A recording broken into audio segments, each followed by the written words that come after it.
here to make an important correction to something that the mayor said at Coffee with the Mayor, in October's Coffee with the Mayor, and to express a concern I have about the trend of Orono's financial position.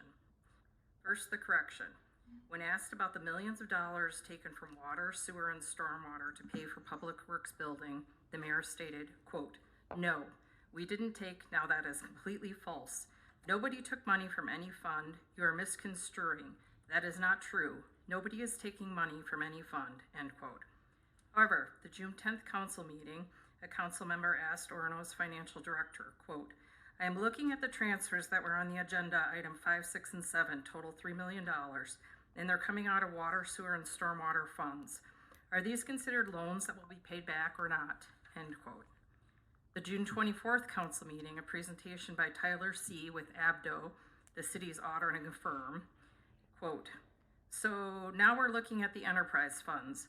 Water transfer contributed to project construction fund for public works facility. Sewer fund, really the same here as water fund.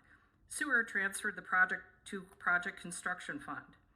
One more time here, the same thing for stormwater fund, also contributed to project construction fund," end quote. This is from an unbiased city auditor's firm. Over $3 million were transferred from the enterprise funds to supplement the multi-million-dollar bond to build the public works facility. Now my concern about the trend of Orono's financial position. From 2014 to 2022, the city's reserve fund was between 46.1 and 55.1%.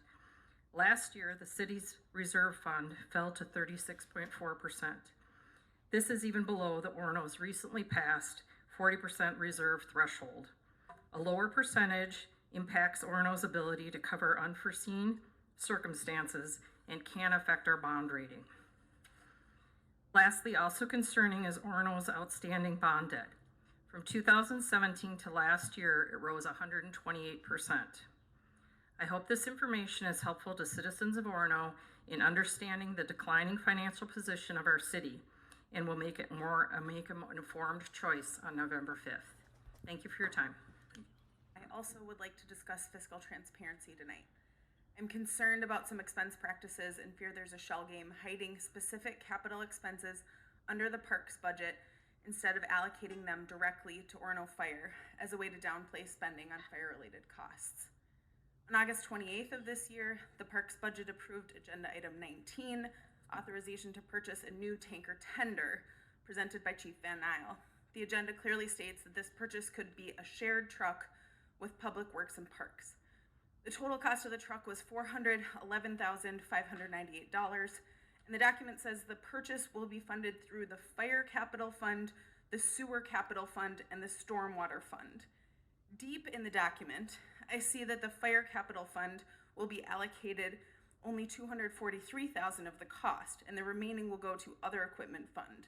Appears to me to allocate only 60% of this cost of the item related to fire. Though I would certainly bet money that it will be lettered OFD, and the vast majority of this 2,000-gallon Freightliner tanker purchased from Fire Safety USA, Inc. will be for fire department use, given the fact that the majority of land in Orono does not have fire hydrants. I fear the same shell game is happening with a boat currently on the Parks Capital Improvement Plan as discussed in the work session and available on the city website. Rather than being discussed in the next city council meeting under the fire capital budget, the CIP says the boat will be shared with Parks.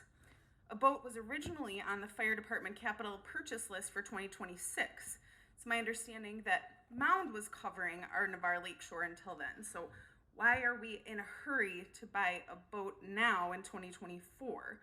Did something happen to that arrangement with Mound? A fear that I and many residents have and continue to share is that the disparagement of neighboring cities could be harmful to important cooperative arrangements that we have. Has this come to fruition with our lakeshore fire coverage in Navarre? I'd also like more information about the Community Improvement Fund, which you appear to be moving nearly $333,000 out of in 2026, transferring that fund to fire facilities to close out that fund. Additionally, item 10 on today's consent agenda is $27,000 in interest alone for financing more fire equipment. Is leasing a way that the council is spreading out payments over the next 5 years to keep the appearance of startup costs for OFD low? I thought everything was paid for, as the mayor keeps assuring us in all his videos. As residents continue to question the true cost of the fire department, we need more transparency and we deserve the truth. We deserve a government that we can trust. All right, thank Please you. vote November 5th.